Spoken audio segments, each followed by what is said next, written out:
మాజీ ఐఏఎస్ జయప్రకాష్ నారాయణకు EC shock ఇచ్చింది. లోక్ సత్తా పార్టీపై కేంద్ర ఎన్నికల సంఘం వేటు వేసింది.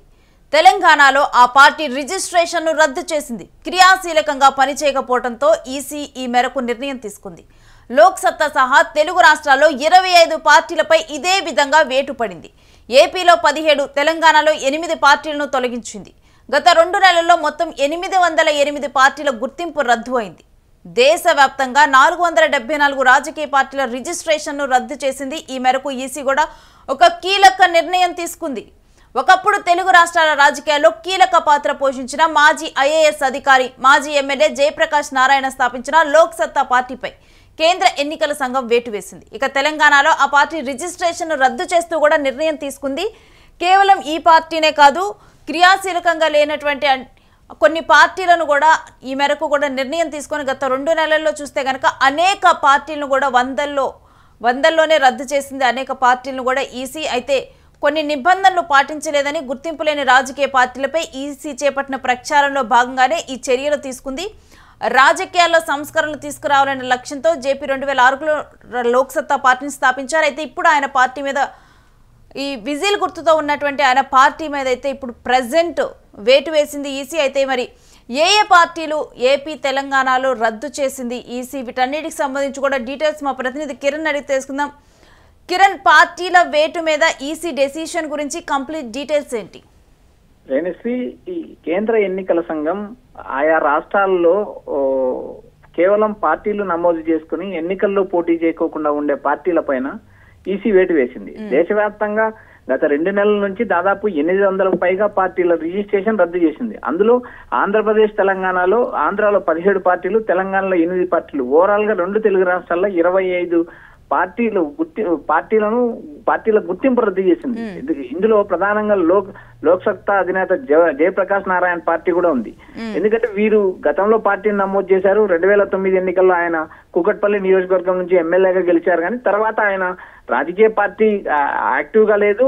తర్వాత ఆయన పార్టీ కార్యకలాపాలు కూడా ఏమీ చేయడం లేదు. దానికి సంబంధించిన రిజిస్ట్రేషన్ ప్రాసెస్ కూడా సంవత్సరానికి ఒకసారి ఎన్నికల సంఘానికి ఆ కమిటీలు, జిల్లా అధ్యక్షులు, రాష్ట్ర స్థాయి అధ్యక్షులు ఈ డేటా అంతా సమర్పించాల్సిన పరిస్థితి ఉంటుంది. అయితే ఇలాంటివన్నీ ఏమీ సమర్పించకుండా కేవలం పార్టీలు రిజిస్ట్రేషన్ చేసుకొని, నామకే వాస్తు రిజిస్ట్రేషన్ చేసుకొని దానికి పార్టీ అధ్యక్షులుగా కొనసాగుతున్న వారిని అందరినీ, వారి పార్టీలన్నీ రద్దు చేసింది. దాదాపు ఈ 2 నెలల కాలంలో అటు దేశవ్యాప్తంగా చూసినప్పుడు గత నెలలో దాదాపు 300 చిల్లర పైగా పార్టీలను ఈసీ రద్దు చేస్తే ఈ నెలలో కూడా దాదాపు 474 పార్టీలు. ఓవరాల్ గా గత 2 నెలల్లో చూసినప్పుడు 808 పార్టీల రిజిస్ట్రేషన్ ఈసీ రద్దు చేయడం జరిగింది. రేణుశ్రీ, అయితే దీని మీద ఎవరైనా స్పందించడం జరిగిందా? ఇప్పుడు ఈ పార్టీలు రద్దు చేశారు, వీటికి అధ్యక్షులుగా ఉన్నటువంటి వాళ్ళు స్పందించారా? రేణుశ్రీ, ఇప్పటికైతే ఈ పార్టీల పైన ఎవరు స్పందించలేదు.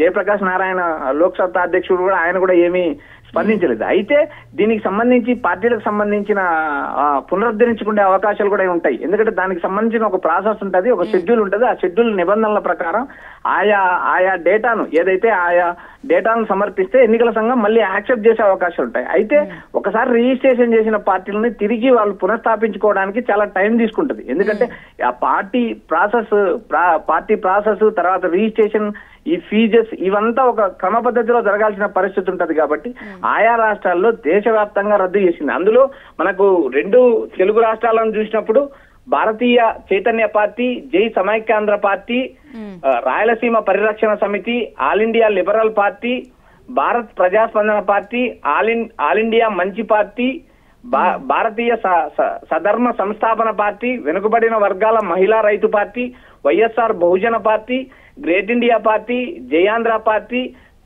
పేదరిక నిర్మూలన పార్టీ, పేదల పార్టీ, ప్రజాపాలన పార్టీ, సమైక్య తెలుగు రాజ్యం party, Rayalaseema Congress party, political essential and accurate council of experts పార్టీలు, ఈ తెలుగు రాష్ట్రాలకు సంబంధించి ఈ పార్టీలను అందులో ఆంధ్రప్రదేశ్ కు సంబంధించిన ఈ పార్టీల రిజిస్ట్రేషన్ కూడా రద్దు చేయడం జరిగింది. రేణుశ్రీ, అయితే కిరణ్, ఇప్పుడే ఈసీ ఇలాంటి నిర్ణయం తీసుకోవడానికి కారణం ఏంటి?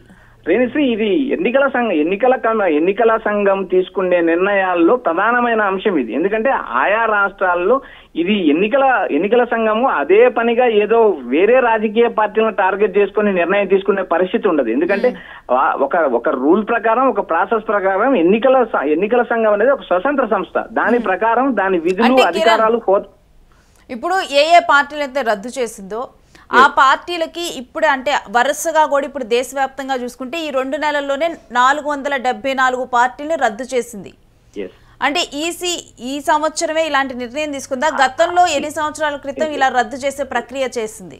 రేణుశ్రీ, ప్రతి సంవత్సరము ప్రతి 6 నెలలకు ఒకసారి ఎన్నికల సంఘము ఆయా పార్టీలు వర్కింగ్ లో ఉన్నాయా లేదా అనే డేటాను చెక్ చేస్తుంది. వారికి సంబంధించిన డీటెయిల్స్ కూడా ఎన్నికల సంఘానికి ఏదైతే రన్నింగ్ లో ఉన్న పార్టీలు సమర్పిస్తాయి. ఇప్పుడు ప్రధానంగా తెలుగుదేశం కావచ్చు, కాంగ్రెస్ కావచ్చు, వైసీపీ కావచ్చు, ఇలా పార్టీలు ఆయా ఎన్నికల సంఘానికి నిబంధనలకు అనుగుణంగా వారు ఆయా డేటాను సమర్పిస్తారు. కాబట్టి ఆ పార్టీల ప్రాసెస్ కొనసాగుతూ ఉంటుంది. ఏదైతే ఈ పార్టీ నామినల్ గా పార్టీని నమోదు చేసి దాన్ని రిజిస్ట్రేషన్ చేసుకుని ఒక అధ్యక్షుని పేరు పెట్టుకొని ఆ ఎన్నికల సంఘానికి ఇవ్వాల్సిన డేటా ఇవ్వనప్పుడు మాత్రమే ఈ పార్టీలు రద్దు చేయబడతాయి. ఇది ఎన్నికల సంఘము యథావిధిగా జరిగే ప్రాసెస్, సహజంగా జరిగే ప్రాసెస్ తప్పితే ఏదో రాజకీయ పార్టీలను టార్గెట్ చేసుకొని ఎన్నికల సంఘం పార్టీలను రద్దు చేసే పరిస్థితి ఇప్పటివరకు ఎప్పుడు లేదు, ఇప్పుడు కూడా లేదు. ఎందుకంటే ఎన్నికల సంఘం తన విధిలో భాగంగా చేసే ప్రాసెస్ తప్పితే వేరే విధంగా అనుకోవడానికి కూడా లేదు రేణుశ్రీ. ఎందుకంటే గతంలో ప్రతి 6 నెలలకు ఒకసారి కానీ, ప్రతి సంవత్సరానికి ఒకసారి కానీ ఏ పార్టీలు మనుగడలో ఉన్నాయి, ఏ పార్టీలు నామకే వాస్తున్నాయని ఎన్నికల సంఘం ప్రకటిస్తుంది. అందుకు సంబంధించిన డేటా ఇవ్వకపోతే పలానా పార్టీలు రద్దు చేశామని చెప్పి వాళ్ళు బహిరంగంగా ఒక లేఖ కూడా పంపిస్తారు. అందులో ఆ రద్దు చేసిన పార్టీలకు కూడా సమాచారం ఇస్తారు రేణుశ్రీ. అయితే ఈసారి మాత్రం లోక్ సత్తా పార్టీ దీంట్లో భాగం అవటం మాత్రం వార్తల్లో నిలవటానికి ఒక అంశంగా మారింది అనుకోవచ్చు. ఎందుకంటే జయప్రకాష్ నారాయణ ఒక మాజీ ఐఏఎస్, ఆయనకంటూ కూడా ఇప్పుడు తెలుగు రాష్ట్రాల్లో చూస్తే ప్రత్యేకంగా కూడా గుర్తింపు ఉంటుంది. ఆయన మీకు తెలిసిన అంశం, అందరికీ తెలిసిన అంశం రేణుశ్రీ. ఆయన 2009లో కూకట్పల్లి నియోజకవర్గం నుంచి లోక్ సత్తా పార్టీ నుంచి ఆయన ఎమ్మెల్యేగా గెలవడం జరిగింది. 2009 తర్వాత ఆయన 2014 ఎన్నికల్లో నామినల్ గా మాత్రమే పోటీ చేశారు. కానీ 2014 ఎన్నికల తర్వాత ఆయన 2019 కానీ, 2024 ఎన్నికల్లో కానీ, 2023 తెలంగాణ కానీ, 2024 ఆంధ్ర ఎన్నికల్లో కానీ ఆయన పార్టీ ఎక్కడ పోటీ చేయలేదు. పోటీ చేసే పరిస్థితి కూడా ఆయన క్రియేట్ చేసుకోలేదు. ఆయన కేవలం సలహాలు, సూచనల మేరకు ఆయా రాజకీయ పార్టీల మీద అప్పుడప్పుడు ప్రెస్ మీట్ పెట్టి స్పందించిన పరిస్థితి కనపడుతుంది తప్పితే ఆయన రాజకీయ పార్టీని పూర్తిగా ఎస్టాబ్లిష్ చేసి ప్రజల్లోకి తీసుకెళ్లే కార్యక్రమం అయితే ప్రస్తుతానికి చేయలేదు, కనపడలేదు. సో దానికి సంబంధించి ఎన్నికల సంఘము ఆ ప్రాసెస్ ని ఏదైతే ఎన్నికల కమిషన్ కి ఇవ్వాల్సిన డేటాను కానీ, అందుకు అనుబంధానికి సంబంధించిన పత్రాలు కానీ ఇన్ టైంలో ఏదైతే ఎన్నికల సంఘం ఇచ్చిన డేట్ లో వీరు ఏదైతే సబ్మిషన్ చేయకపోతే అప్పుడు ఆయా రాజకీయ పార్టీలను ఎన్నికల సంఘం రద్దు చేస్తుంది Renusri. Right, thanks for the details Kiran. So 2 నెలలుగా చూస్తే కనుక దేశవ్యాప్తంగా 474 రాజకీయ పార్టీల రిజిస్ట్రేషన్ ఈసీ రద్దు చేసింది. అయితే మొత్తంగా కూడా ప్రతి 6 నెలలకి కానీ, లేకపోతే గత 2 నెలల్లో చూసుకుంటే కనుక మొత్తం కూడా 808 పార్టీల గుర్తింపు అనేది రద్దు అయింది. ప్రతి 6 నెలలకు కానీ, 1 సంవత్సరానికి కానీ అసలు ఏ పార్టీలు మనుగడలో ఉన్నాయి ఏంటి అనేది కూడా డేటా ప్రకారం కూడా ఈసీ నిర్ణయం తీసుకుంటూ ఉంటుంది.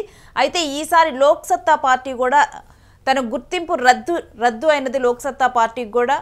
సో అందుకని కూడా మరోసారి కూడా లోక్ సత్తా పార్టీ ఈ విధంగా రద్దు అవటం వల్ల కూడా ఇప్పుడు వార్తల్లో నిలిచిందని చూసుకోవచ్చు. ఈసీ తీసుకున్న నిర్ణయం ఒకవైపు తెలుగు రాష్ట్రాల్లో చర్చనీయాంశంగా మారింది. ఇక ఏపీలోను, తెలంగాణలోను మరికొన్ని పార్టీలు లోక్ సత్తాతో పాటు మరికొన్ని పార్టీలు, ఏపీలో ఒక 17 పార్టీలు, తెలంగాణలో 8 పార్టీల తొలగింపు అనేది జరిగింది. అయితే ఒకవేళ కనుక ఇవి పునరుద్ధరించుకోవాలనుకుంటే కనుక మరలా కూడా ఈ పార్టీని దానికి ఒక ప్రాసెస్ ఉంటుంది. నామినల్ ఫీ ప్రకారం కొన్ని రోజులు గడువు, కొన్ని వారాల గడువుతో కూడా ఇవి పునరుద్ధరణ జరుపుకునే ఛాన్స్ ఉంటుంది. మరి లోక్ సత్తా పార్టీ ఆ విధంగా మరి మరలా కూడా రీఅప్లై చేసుకొని మనుగడలోకి వస్తుందా, లేకపోతే లోక్ సత్తా పార్టీ ఇంకా తెలుగు రాష్ట్రాల్లో లేనట్లేనా అనేది కూడా తర్వాత తెలిసే అంశం.